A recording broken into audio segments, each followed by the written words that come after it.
Hello दोस्तों, इस video के अंदर हम हमारे इलेक्ट्रिक ऑटो रिक्शा के अंदर जो बैटरी दी जाती है उसको लाइफ को किस तरह से मेंटेन किया जाए और लास्ट वक्त तक उसके सही तरीके से हमें जो रेंज चाहिए उस रेंज को किस तरह से हम ले सकते हैं, इस वीडियो के अंदर जानेंगे। जानने से पहले शाबू न्यूज़ में आपका बहुत बहुत स्वागत है। अगर चैनल में पहली बार है तो चैनल को जरूर सब्सक्राइब कर लेना, वीडियो पसंद आती है तो लाइक एंड शेयर करना मत भूलिए। तो चलिए बिना देरी करते हुए जानते हैं इलेक्ट्रिक ऑटो रिक्शा की बैटरी को बढ़ाने वाली टिप्स के बारे में। तो दोस्तों, अगर हम नॉर्मल ऐसी इंजन की ऑटो रिक्शा खरीदते हैं तो शोरूम से या कंपनी से एक ही इंस्ट्रक्शन दिया जाता है कि जब तक पहली सर्विसिंग नहीं होती है उसके अंदर ज्यादा लोड नहीं डाला जाए और ज्यादा स्पीड नहीं भागा जाए। उसके अलावा अगर हम पहली सर्विसिंग खत्म होती है तो जैसे हमारी मर्जी चाहे वैसे उस ऑटो रिक्शा को हम इस्तेमाल कर सकते हैं। लेकिन इलेक्ट्रिक की अगर बात आती है तो इसके अंदर कंपनी से तो इंस्ट्रक्ट किया जाता है पहली सर्विसिंग तक, लेकिन उसके बाद भी अगर हम उस ऑटो रिक्शा के अंदर कुछ सावधानी बरते हैं तो उसके अंदर दी गई बैटरी हमें ज्यादा लाइफ दे सकती है। और इसके अलावा ऐसी इंजन ऑटो रिक्शा के अंदर फ्यूल डालते हैं और जैसे हमें मर्जी चाहे वैसे तरह से चलाते हैं। उसके अंदर ग्रेडेबिलिटी भी अगर कम दिया हो तो चल जाता है और उसके अंदर अगर टॉप स्पीड कम दिया हो तो चल जाता है और टॉर्क भी कम दिया हो तो चल जाता है, क्योंकि हमारे पास क्लच और गियर होता है। उसी हिसाब से हम कंट्रोल करके उस ऑटो रिक्शा को चलाते हैं और उसका जो प्रॉब्लम आती है तो इंजन के अंदर आती है। उसके अंदर कोई भी दिक्कत हमें नहीं दिखती है, क्योंकि इंजन में जो भी प्रॉब्लम आता है तो लोकल मैकेनिक के पास ही खत्म हो जाता है। अगर हम इलेक्ट्रिक ऑटो रिक्शा की बात की जाए तो इसके अंदर उस तरह से नहीं होता है। फ्यूल का काम करने वाली बैटरी पे ही सभी भार जाता है और मोटर जो होती है उसके ऊपर कोई भी भार नहीं गिरता है, क्योंकि मोटर को जितना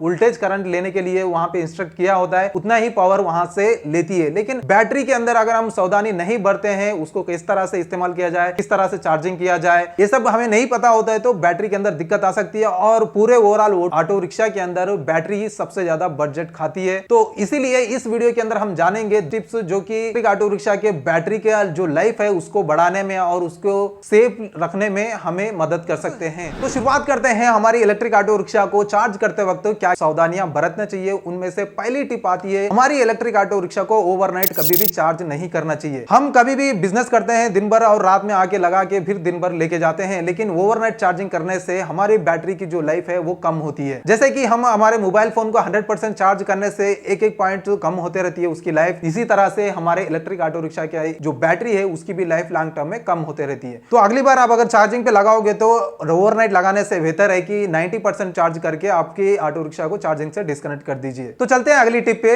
तो हम अभी पहली पॉइंट के अंदर हम डिस्कस कर रहे थे कि 90% या 80% ही चार्ज करना चाहिए, लेकिन आपके ऑटो रिक्शा को हमेशा 90 या 80% ही चार्ज नहीं करना चाहिए। 3 दिन में एक बार आपके ऑटो रिक्शा को ओवरनाइट चार्ज करना चाहिए। इससे आपके इलेक्ट्रिक ऑटो रिक्शा के अंदर जो बैटरी मैनेज करने के लिए BMS होता है उससे इलेक्ट्रिक ऑटो रिक्शा की बैटरी जो है वो कैलिब्रेशन होता है। इससे आपके ऑटो रिक्शा की लाइफ बढ़ सकती है। अभी पहली पार्ट में मैं 90% 80 से 90% ही रखना बोला और ये दूसरे टिप के अंदर 100% कहने को कह रहा हूं। तो आपको यहाँ पे एक डाउट आता है कि फर्स्ट टिप में जो है वो 80-90% चार्जिंग करने के लिए कहा है और दूसरे टिप के अंदर 100% चार्जिंग रखने के लिए कह रहे हैं। तो यहाँ पे बहुत बड़ा बेनिफिट भी कहा जाता है और महिंद्रा की तरफ से इसका अलग ही एक कैंपेन भी चल रहा है। 3 स्टार्टेड चार्जिंग के बाद एक ओवरनाइट चार्जिंग या 10 घंटे का चार्जिंग पे जरूरी लगाना है। उससे आपके ऑटो रिक्शा के अंदर जो बैटरी होती है इंडिविजुअल से उसका कैलिब्रेशन करता है BMS, यानी बैटरी मैनेजमेंट सिस्टम होता है ऑटो रिक्शा के अंदर, वो कैलिब्रेशन करता है। तो रेगुलरली 100% चार्ज भी नहीं करना चाहिए और रेगुलरली 80-90% भी चार्ज नहीं करना चाहिए। तो सिंपली ये समझिए कि 3 दिन अगर आप रेगुलरली चार्ज कर रहे हैं तो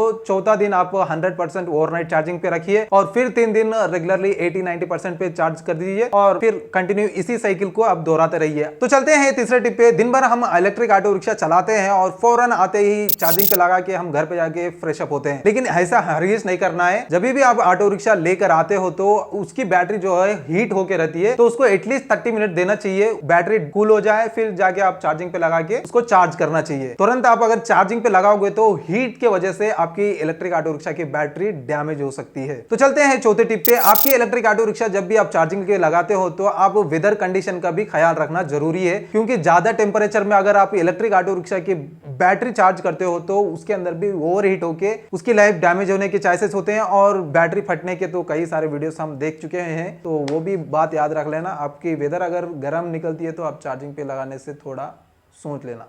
तो दोस्तों, अगर 5वीं टिप देखें तो हम इलेक्ट्रिक ऑटो रिक्शा लेते वक्त या मैं रिव्यू करते वक्त आपको समझाते वक्त तो फास्ट चार्जिंग की रिक्वायरमेंट की आपको बताता हूं और आप भी देखते होंगे अगर आप इलेक्ट्रिक ऑटो रिक्शा ले रहे हैं तो फास्ट चार्जिंग अगर लेंगे तो 10 मिनट में या 20 मिनट में या आधा घंटे में फुल चार्ज कर लेंगे और हमारे बिजनेस में निकल जाएंगे। लेकिन यहाँ पे एक बात और है कि हम अगर इलेक्ट्रिक ऑटो रिक्शा को फास्ट चार्जिंग पे कंटिन्यूअस फास्ट चार्जिंग करते हैं तो आपकी इलेक्ट्रिक ऑटो रिक्शा की बैटरी जो है वो कम लाइफ देती है और बहुत ही जल्द डैमेज हो सकती है। तो इसी वजह से अगर आपकी electric auto rickshaw fast charging को कंफर्टेबल है तो फिर भी आप फास्ट चार्जिंग पे ज्यादा चार्ज मत कीजिए। आप रेगुलर बिजनेस के लिए स्टैंडर्ड चार्जिंग पे डिपेंड होइए और कभी भी इमरजेंसी आया, कहीं पे भी ज्यादा लॉन्ग जाना हो तो आप फास्ट चार्जिंग का इस्तेमाल कर सकते हो, लेकिन कंटिन्यूअस डीसी फास्ट चार्जिंग इस्तेमाल नहीं करना है। तो दोस्तों ये थे हमारे इलेक्ट्रिक ऑटो रिक्शा की बैटरी की लाइफ बढ़ाने वाले 5 टिप्स जिनको हम हमारी ऑटो रिक्शा चार्ज करते वक्त हमेशा ध्यान में रख लेना चाहिए। इसके अलावा हमें ऑटो रिक्शा चलाते वक्त भी कुछ सावधानियां बरतने से हमारी ऑटो रिक्शा की बैटरी की लाइफ इंप्रूव हो सकती है, जिनके बारे में हम अगली वीडियो में जानेंगे। तो इस वीडियो के लिए चैनल को जरूर सब्सक्राइब करके रख लेना। तो उम्मीद करता हूं दोस्तों वीडियो पसंद आई होगी, अगर पसंद आए तो लाइक एंड शेयर करना मत भूलिए। मिलते हैं एक और नई इलेक्ट्रिक ऑटो रिक्शा की वीडियो में। Until then bye bye and see you soon.